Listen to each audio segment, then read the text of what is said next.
අයිබෝවන් කොහොමද ඔයාලට? අද මම අරන් ඉන්නේ තවත් අලුත් වීඩියෝ එකක්. මතකයි නේද? පැක් එක ගත්තට පස්සේ ඒකේ අපි මුලින්ම භාවිත කරන්න ඕන කාඩ් සෙට්ස් මොනවාද? ඔයා පස්සේ පාවිච්චි කරන්න අරන් තියන්න ඕන කාඩ් සෙට්ස් මොනවාද? පළවෙනියටම ගන්න කාඩ් සෙට් එකේ මුලින්ම කියලා දෙන්න ඕනේ සවුන්ඩ්ස් මොනවාද? ඊට පස්සේ ඒ සවුන්ඩ්ස් කරන්න අපිට කරන්න පුළුවන් ඇක්ටිවිටීස් මොනවාද? ඊට පස්සේ ඒ සවුන්ඩ්ස් හය දරුවන්ට පුරුදු කරාට පස්සේ ටිකක් හරි පුරුදු වුණාට පස්සේ අපි අකුරු දෙකේ වචන VC vowel consonants වචන පටන් ගන්නේ කොහොමද? ඊට පස්සේ vowel consonant වචන පුරුදු කරාට පස්සේ පැටවුන්ට අකුරු තුනේ වචන CVC consonant vowel consonant අකුරු තුනේ වචන කරන්නේ කොහොමද? ඔන්න ඔය වගේ අලුතෙන්ම මම වීඩියෝ පෙළක් කරන් එනවා. මම ගොඩාක් මේ ගැන කලින් වීඩියෝස් කරලා තියෙනවා Facebook page එකට සහ YouTube එකට. නමුත් අලුතෙන් පැක්ස් ගොඩක් ගන්න අයට චුට්ටක් ප්‍රශ්නයක් වෙලා තියෙනවා කොහොමද අපි පටන් ගන්නේ ටීචර් කියලා අහනවා. ඒ නිසා තමයි මම මේ කතා කරන්නේ. ඉතින් මේ විදියට ස්ටෙප් බයි ස්ටෙප් පියවරෙන් පියවර කරගෙන යන්න හරිම ලේසි. චුටි පැටවුන්ට සති දෙකක්වත් යන්නේ නැහැ. අකුරු තුනේ වචන පුරුදු වෙන්න. හරි නේද? ඒකට පැක් එකක් ගත්තට පස්සේ මොකද්ද මාත්‍රාව? දවසට එකපාරක් විනාඩි 5ක්. මේක කළ යුතුමයි. දවසට එකපාරක් විනාඩි 5ක්. ඒ ඇති. ඉතින් පැක්ස් ගන්නවා ගොඩක් අය. ස්තුතියි ඔයාලට. ඒ කියන්නේ ඔයාලා පැටවුත් එක්ක රීඩින් පටන් අරගෙන ඉතින් මම ඒ ගමනට ගොඩාක් උදව් කරනවා මට පුළුවන් විදියට. ඉතින් අපි මේක කරන් යමු. අමාරු නැහැ. සෙල්ලමින් කරමු. හරි. අකුරු තුනේ වචන පැටව පුරුදු වුණාට පස්සේ ඔයා ඊළඟට කරන්න ඕනේ මොකක්ද? බාහිර වෙනවනේ. හරි අකුරු තුනේ වචන පුළුවන්. අකුරු තුනේ වචන තියෙන පොත් කියවන්න පුළුවන්.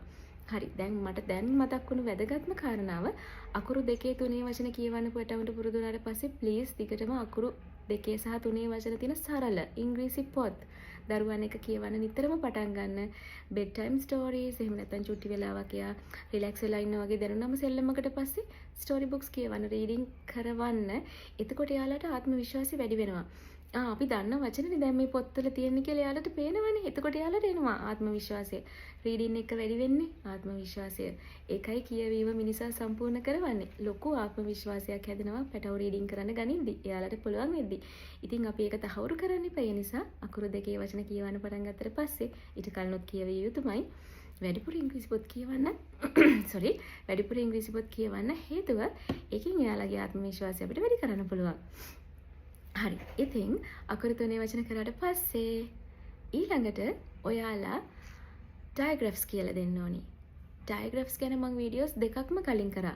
සම්පූර්ණයෙන්ම ඩයග්‍රැෆ්ස් කියන්නේ මොනවද කියන වීඩියෝ එකක් පැහැදිලිවම වීඩියෝ එකක් කරලා තියෙනවා මගේ page එකේ බලන්න.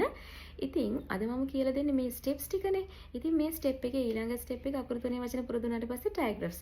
මම චූටි එකක් දෙකක් පාවිච්චි කළා මේ ඔයාලට උදාහරණයක් කියන්නම්. හැබැයි ඩයග්‍රැෆ්ස් ගැන දැනුවත් වෙන මගේ වීඩියෝ එකෙන් උදාහරණයක් විදිහට මෙන්න මේක හරිම ලේසි ඩයග්‍රැෆ් එකක්. A කියන ඩයග්‍රැෆ් එක. එතකොට A ඩයග්‍රැෆ් එක මේක ඩයග්‍රැෆ් එකක් කියන්නේ අකුරු දෙකක් සවුන්ඩ්ස් දෙකක් එකතු වෙලා එක සවුන්ඩ් එකක් හැදෙනවා. මේක ඈ සවුන්ඩ් එක මේක E මේ දෙක all together it makes A sound. A මේක එක සවුන්ඩ් එකක්. A E නෙමෙයි A එක සවුන්ඩ් එකයි. හරිද? ඊට පස්සේ ඉතින් මේක සවුන්ඩ් එක දාලා අපිට වචන හදන්න පුළුවන්. උදාහරණයක් විදියට අපි හිතමු මම කියනවා මොනවාද ලේසි සවුන්ඩ් එකක් ගමු අපි. පැටවුන්ට ලේසි එක මෙන්න මේක.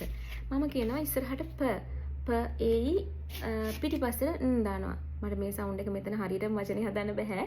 ඔයාලා පොඩි කාඩ්ස් වලින් මේ වචන හදන්න පටන් ගන්න. මම මේ අර ඔයාලට පේන්න ඕන නිසා කතා කරන ගමන් පේන්න ඕන නිසා තමයි මේක හදන්නේ. in pain. එතකොට in main. in rain.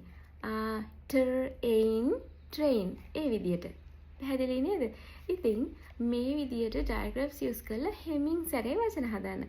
සෙල්ලමින් කරන්න. stickers, clay, play-doh, balls, toy cars, paper cups, lids මේ වගේ දේවල් යූස් කරලා ඇක්ටිවිටි කරන විදිහ මම ගොඩාක් දාලා තියෙනවා වීඩියෝස්. ඒව බලන්න ප්ලීස්. ඒව බලලා දරුවොත් එක්ක බලන්නේ මේ සෙල්ලමින් කරන්න. දවසට වචන දෙකක්වත් හදන්න. ඊට පස්සේ ඔයා මොකද කරන්න ඕන මතකනේ මම කිව්වා හොඳම ක්‍රමය ලේබලින්. ලේබලින් කළා මෙන්න මේ වචන වලින් ලේබල්ස් හදන්න. A4 කොලයකින් භාගයකට මේ වචන කීපයක් ලියන්න. මතකයිනේ? ඊට පස්සේ ඒවා දරුවා නිතරම ඉන්න තැනක එයාට පේන්න අලවන්න. ඊට පස්සේ ඉතින් අර ඇක්ටිවිටීස් වලට රෙඩි වෙවිවා ඉන්න ඕනේ නැහැ. ඔල්රෙඩි ඔයාට ලේබල් එක තියෙනවා. බෝල් එකකින් සෙල්ලම් කරනවා බෝල් එකකින් පේයින් මේන් වලට හිට් කරන්න දෙන්න පුළුවන්.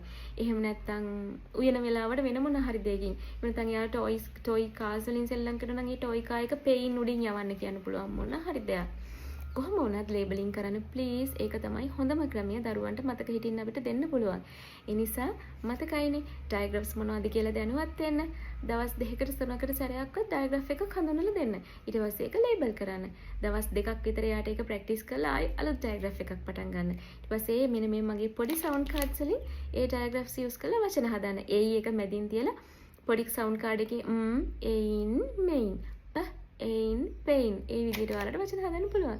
හරි ලේසි මේ ක්‍රමේ බලන්නකෝ දරුවෝ ටික ටික රීඩින් වැඩි කරගන්න හැටි. ඊට පස්සේ නිතරම පොත් කියවන්න, නිතරම දරුවන්ට ලේබල් කරන දේ පෙන්වන්න සහ දවස් 2ක 3කට සැරයක් ප්‍රැක්ටිස් කරමින් අලුත් ඩයග්‍රාෆ් එකක් හඳුන්වලා දෙන්න බලන්න. ඩයග්‍රාෆ්ස් ගැන ඔයා මුලින්ම දැනුවත් වෙලා ඉන්න. ආයේ ඊට පස්සේ අපි මොකද කරන්න ඕනේ කියලා මම තවත් වීඩියෝස් කතා කරනවා. දැන් මේක ටිකක් ලොකු ජර්නි එකක්. දැන් ඔයාලට පොඩි ලොකු වැඩක් තියෙනවා. සවුන්ඩ්ස් හඳුනලා දෙන්න අකුරු 2 3 සහ ඩයග්‍රාෆ්ස් මේ මට්ටමට ගන්න මම තවත් වීඩියෝස් ගොඩක් දැනටමත් අප්ලෝඩ් කරලා තියෙනවා. තවත් ඉස්සරහට කතා කරනවා. ගිහින් එන්න අලුත් වීඩියෝ එකකින්.